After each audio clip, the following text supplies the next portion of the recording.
میں میری دعا ہے کہ ایجوکیشن کے بچوں کا پیپر تو بہت اچھا ہو اور وہ بہت اچھے نمبروں سے کامیابی حاصل کریں، اور میری دعا ہے کہ پنجاب کے تمام بورڈز کے شارٹ کویسچنز اور لانگ کویسچن کا گیس میں پہلے بتا چکا ہوں، جو کویسچن میں نے بتائے ہیں پیپرز انہی میں سے آئے۔ آپ بھی دعا کریں کہ جو کویسچن میں نے بتائے ہیں پیپر انہی میں سے آئے۔ اعوذ باللہ من الشیطان الرجیم، بسم اللہ الرحمن الرحیم۔ عزیز طلباء و طالبات، محترم اساتذہ کرام اور نیو نالج اکیڈمی کے ناظرین، السلام علیکم ورحمۃ اللہ وبرکاتہ۔ آج کی ویڈیو میں ہم پنجاب کے تمام بورڈز کے ایف اے پارٹ 2 کے اسٹوڈنٹس کے لیے ایجوکیشن کے شارٹ کویسچنز کا گیس لے کے آئے ہیں۔ کل ان کا پیپر ہے، بچوں کے پاس بہت کم ٹائم ہے۔ جیسے ہی آپ اس ویڈیو کو دیکھیں، آپ اس ویڈیو کو فوراً اپنے تمام کانٹیکٹس میں شیئر کر دیں تاکہ آپ کے ذریعے سے یہ ویڈیو ایف اے پارٹ 2 کے اسٹوڈنٹس تک پہنچ سکے اور اپنے پیپر ایجوکیشن کی اچھی طرح سے تیاری کر سکیں۔ تو اسٹوڈنٹس، میں پہلے بھی گزارش کر چکا ہوں کہ گیس بنانے کے لیے بہت محنت کرنی پڑتی ہے۔ یہ دیکھیں، پہلے تمام ڈیٹا اکٹھا کرنا پڑتا ہے، پنجاب کے تمام بورڈز کے پاس پیپرز کا ڈیٹا اکٹھا کرنا پڑتا ہے۔ چونکہ آپ کا سمارٹ سلیبس ہے تو سمارٹ سلیبس کے مطابق جو کویسچنز آپ کے اس دفعہ نہیں آنے ان کو اس میں سے ڈیٹیکٹ کیا جاتا ہے۔ یہ دوسرا فیز ہے، پھر ان کو فائنلائز کیا جاتا ہے، پھر تیسرے فیز میں اس کو نیٹ کیا جاتا ہے۔ اس کی وجہ سے بہت ٹائم لگتا ہے، تو آپ امید ہے کہ ان کویسچنز کے آنسر ڈھونڈ لیں گے اور اپنی تیاری اچھی طرح سے کر سکیں گے۔ تو یہ جو بلو والے آپ کو نظر آ رہے ہیں اسٹوڈنٹس، آپ نے یہ لازمی کرنے ہیں، یہ لازمی کرنے آپ نے کویسچن۔ ہر چیپٹر میں آپ کے کچھ مین ٹاپکس ہیں اور انہی مین ٹاپک سے ریلیٹڈ وہ کویسچنز ریپیٹ ہوتے ہیں پاس پیپرز میں۔ تو یہ پہلا چیپٹر ہے، ہو سکتا ہے کہ کچھ کویسچنز ادھر ادھر ہو جائیں تو آپ ان کو دیکھ لیجئے گا۔ تعلیم کے بنیادی مقاصد، تعلیم انسان کی طبی ضرورت ہے، بیان کریں۔ نظریہ تعلیم کے فروغ کے لیے تعلیم کا کردار، تعلیم سے کیا مراد ہے،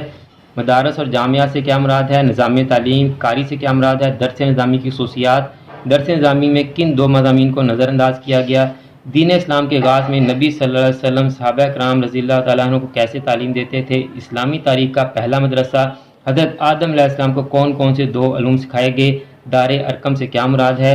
پھر دوسرا ٹاپک آپ کا برصغیر میں مسلمان کی آمد کے وقت تعلیمی حالت کیا تھی اور مسائل، مسلمانوں کے نظام تعلیم کے نکات۔ جب بھی نکات، خصوصیات یا فوائد پوچھے گا تو آپ نے 2 سے 4 یاد کرنے ہیں، کیونکہ وہ 2 بھی پوچھ رہا ہے، بعض دفعہ 3 بھی پوچھ رہا ہے، 4 بھی پوچھ رہا ہے، تو نکات آپ کم از کم 4 یاد کریں۔ 2 بھی پوچھے گا تو آپ 2 بتا سکتے ہیں آپ سے، جیسے یہاں تعلیمی خدمات ہے، آپ 4 خدمات یاد کریں۔ آپ سے 2 پوچھ لے گا تو آپ 2 بتا دیں، 3 پوچھے تو 3 بتا دیں، 4 پوچھے تو 4 بتا دیں۔ خلیفہ ہارون الرشید کے دور میں تعلیم کیسے عام ہوئی، مسلمان مفکرین کے نام یاد کریں، وہ آپ سے پوچھ سکتا ہے۔ مسلمانوں کے عہد حکومت میں برصغیر کا ابتدائی، ثانوی اور اعلیٰ تعلیم کا نصاب کیا تھا۔ جامعہ مستنصریہ اور مدرسہ نظام بغدادیہ پر نوٹ لکھیں اور ان کی تعلیمی خدمات آپ نے یاد کرنی ہے۔ 4 پوائنٹ کو اسے بھی یاد کر لیجیے گا۔ یہ 2 ٹاپک تو بہت ہی اہم ہیں، امام غزالی رحمۃ اللہ علیہ کے حوالے سے اور علامہ ابن خلدون کے حوالے سے۔ امام غزالی کے حوالے سے جو کویسچنز اہم آپ کو آ سکتے ہیں وہ میں نے سارے یہاں لکھے ہیں۔ امام غزالی کے مطابق فرض عین اور فرض کفایہ سے کیا مراد ہے۔ امام غزالی پر 4 جملے، علم محمود اور علم مضموم، تعلیمی تصورات، کون سی تعلیم اچھی تعلیم ہے، تعلیم التعلم اور طریق التعلم، آداب معلم، مقصد تعلیم امام غزالی کے مطابق، نظریہ سزا امام غزالی کے مطابق، علوم کی اقسام امام غزالی کے مطابق، پہلا اور اولین مقصد تعلیم، دوسرا مقصد تعلیم، متعلم کے آداب، معلم کے لیے اسباق کی تیاری کیوں ضروری ہے امام غزالی کے نزدیک، بچوں کے لیے سبق آسان کرنا کیوں ضروری ہے امام غزالی کے نزدیک، بچوں کی ذہنی اصلاح کے مطابق تعلیم دینا کیوں ضروری ہے امام غزالی کے نزدیک۔ یہ سارے ٹاپکس میں بتا رہا ہوں آپ کو۔ تسخیر کائنات بھی تعلیم کا مقصد ہے، امام غزالی یہ بیان کرتے ہیں، آپ نے وجہ بتانی ہے۔ علامہ ابن خلدون نقلی علوم اور عقلی علوم سے کیا مراد لیتے تھے، تعلیم انسان کی طبی ضرورت ہے، علامہ ابن خلدون کے مطابق اس سے کیا مراد ہے۔ آپ کی پیدائش، وفات، شہرت کی اصل وجہ، روزگار کا ذریعہ، مقدمہ کے موضوعات کیا ہیں ان کے، رٹے کے مخالف یہ کیوں تھے، سزا کے مخالف کیوں تھے، فن سیکھنے کے بارے میں ان کی کیا رائے تھی، نصاب تعلیم کی شرائط ان کی کیا ہیں، تدریج کے اصول کی اہمیت بیان کریں، حصول علم کے لیے سفر کی اہمیت، استاد شاگرد تعلقات علامہ ابن خلدون کے مطابق کیسے ہونے چاہیے، فطرت انسانی پر رائے، تعلیم اللہ کی معرفت کا حصول ہے، علامہ ابن خلدون یہ کہتے ہیں، آپ نے وجہ بتانی ہے۔ باب نمبر 2، برصغیر میں تعلیمی تبدیلیوں کے 4 ادوار بیان کریں۔ 1813 کے چارٹر ایکٹ کی نمایاں خصوصیات، پس منظر اس کا، اس کی دفعات آپ نے 2 سے 4 دفعات یاد کر لینی۔ لارڈ مکالے کی سفارش، لارڈ مکالے نے اپنی یادداشت میں کس بات پر زور دیا، کیا مشنی تعلیمی اداروں کو فروغ ملا، اس چارٹر ایکٹ کے مطابق، اور انگریزی نظام تعلیم کے لیے یہ سنگ میل ثابت ہوا۔ 1905 سے لے کر 1917 تک کے اہم تعلیمی واقعات لکھیں کوئی سے دو۔ سارجن رپورٹ سے کیا مراد ہے، اہم نکات اس کے، ہائی اسکولوں میں داخلہ کا طریقہ کار اس کے مطابق، اور عملی تعلیم کو اس رپورٹ میں کیا اہمیت دی گئی۔ برصغیر میں برطانوی نظام تعلیم کے مقاصد، برصغیر میں برطانوی نظام تعلیم کے مطابق استاد کا مقام کیا تھا، انہوں نے برصغیر کے تعلیمی نظام کو گرفت کرنے کی کیسے کوشش کی، اہل ہند کو ان کے تمدن سے کیسے دور کیا گیا، مسلمان انگریزی تعلیم اپنانے سے کیوں گریزاں تھے، کون سا صوبہ تعلیمی لحاظ سے پسماندہ تھا، مسلمانوں سے سلوک کیسا کرتے تھے، انگریزی کی اہمیت، برصغیر کی تعلیم کو کیوں مسخ کر کے پیش کیا گیا، برطانوی نظام تعلیم کی ناکامی کی وجوہات۔ آپ نے 2 سے 4 وجوہات کرنی ہے اسٹوڈنٹس۔ محمدن ایجوکیشن کانفرنس کے مقاصد، علی انسٹیٹیوٹ گزٹ، سائنٹیفک سوسائٹی سے کیا مراد ہے، جنوبی شرق میں مسلمانوں کی تعلیمی تحریکات کی فہرست۔ 2 تحریکات بڑی اہم ہیں، تحریک دیوبند اور تحریک علی گڑھ۔ تحریک دیوبند کے پہلے سربراہ کا نام پوچھا جا سکتا ہے، بنیادی مقاصد پوچھ سکتے ہیں، آپ 2 سے 4 یاد کریں گے۔ اس کے محرکات یا اسباب 2 سے 4۔ تصنیفی خدمات، اردو زبان کے فروغ میں کردار، خصوصیات 2 سے 4۔ جذبہ حریت کا مقام، کیا عملی فنون کی تعلیم بھی دی جاتی تھی تحریک دیوبند میں، برصغیر کی مختلف تعلیمی روایات میں توازن کیسے برقرار رکھا، اس تحریک کی ناکامی کی کیا وجوہات تھیں، مغربی علوم کی یلغار کو روکنے میں کیوں ناکام ہوئی یہ تحریک، کیوں بدلتے ہوئے حالات کے تقاضوں کے ساتھ نہ چل سکی یہ تحریک۔ پھر تحریک علی گڑھ ہے، اس پر نوٹ لکھیں، اس کے زیر اثر جو تنظیمیں تھیں ان میں سے کسی 2 کے نام لکھیں، اس کا پس منظر، اس کے اثرات۔ سر سید کی تعلیمی خدمات، سر سید کو بانی کیوں کہا جاتا ہے تحریک علی گڑھ کا، تعلیمی اداروں کے قیام میں کردار کیا تھا اس کا، دینی میدان میں خدمات اس کی کیا تھی، کالج کی خصوصیات بتائیں 2 سے 4۔ پھر ہے جی 1854 کی بوڈ سپیچ سے کیا مراد ہے، اس کے مطابق صوبے کا تعلیمی نصاب اور نظام کیسا ہونا چاہیے، کون کون سی یونیورسٹیاں اس کے تحت قائم ہوئی، مراسلہ میں کیا تبدیلیاں لائی گئیں، گرانٹس آل انڈیا سے کیا مراد ہے۔ چیپٹر 3 پہ چلتے ہیں اسٹوڈنٹس۔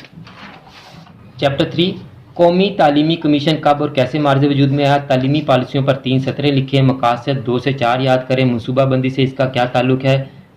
تعلیمی پالیسی کا۔ اس کے بعد آج نظریہ پاکستان کا تعلیمی مفہوم بیان کریں۔ 1947 کی پہلی تعلیمی کونسل کے نام، قائد اعظم کے پیغام کے 4 نکات، قائد اعظم کے خیالات برائے اسلامی نظام تعلیم، نظریہ پاکستان کی وضاحت قائد اعظم نے کیسے کی، علامہ اقبال نے مسلمانوں کے لیے آزاد ریاست پر کیا فرمایا، انگریزی کا کیا مقام تھا جی، انگریزی زبان کے بارے میں کیا فیصلہ کیا گیا، اس کانفرنس میں تعلیم کو لازمی قرار دینے کا فیصلہ کیا گیا، اس کے بارے میں سوال آ سکتا ہے، اساتذہ کی تربیت کے بارے میں پوچھا جا سکتا ہے، جمہوریت اور شہریت کے لیے سفارشات، تعلیم نسواں کے بارے میں اس میں کیا سفارشات پیش کی گئیں۔ اب تعلیمی کمیشن 1959 کی 2 تجاویز، مجوزہ نظامی امتحانات کے 2 فوائد، یہ کمیشن کب اور کیسے بنا، اس کی تجاویز آپ نے 2 سے 4 کرنی ہے، اس کے تحت نظامی امتحانات کیسا ہونا چاہیے، ٹیکسٹ بک بورڈ کے بارے میں کیا فیصلہ کیا گیا، امتحانی بورڈ بارے کیا فیصلہ کیا، ڈگری پروگرام کے لیے کیا سفارشات اس کمیشن میں پیش کی گئیں۔ پھر ہے جی ابتدائی تعلیم کی اہمیت کے پیش نظر 1970 تعلیمی پالیسی کی اہم سفارشات، اس تعلیمی پالیسی میں اساتذہ کی کمی دور کرنے کے لیے کیا پالیسی بنائی گئی، سائنس کالج اور سائنس اسکول کے بارے میں کیا پالیسی بنائی گئی، یونیورسٹی گرانٹ کمیشن کا قیام، علم التعلیم بارے کیا پالیسی بنائی گئی، کارخانہ داروں کو کیا ہدایات کی گئیں۔ 1972 سے 80 کی تعلیمی پالیسی میں میٹرک تک مفت تعلیم دی گئی، اس کے 4 فوائد، پیپلز اوپن یونیورسٹی، فنی اور پیشہ ورانہ تعلیمی پالیسی، اسلامی اور مفت تعلیمی پالیسی کے بارے میں، اور نجی اسکولوں اور کالجوں کے ساتھ کیا سلوک کیا گیا اس تعلیمی پالیسی کے مطابق۔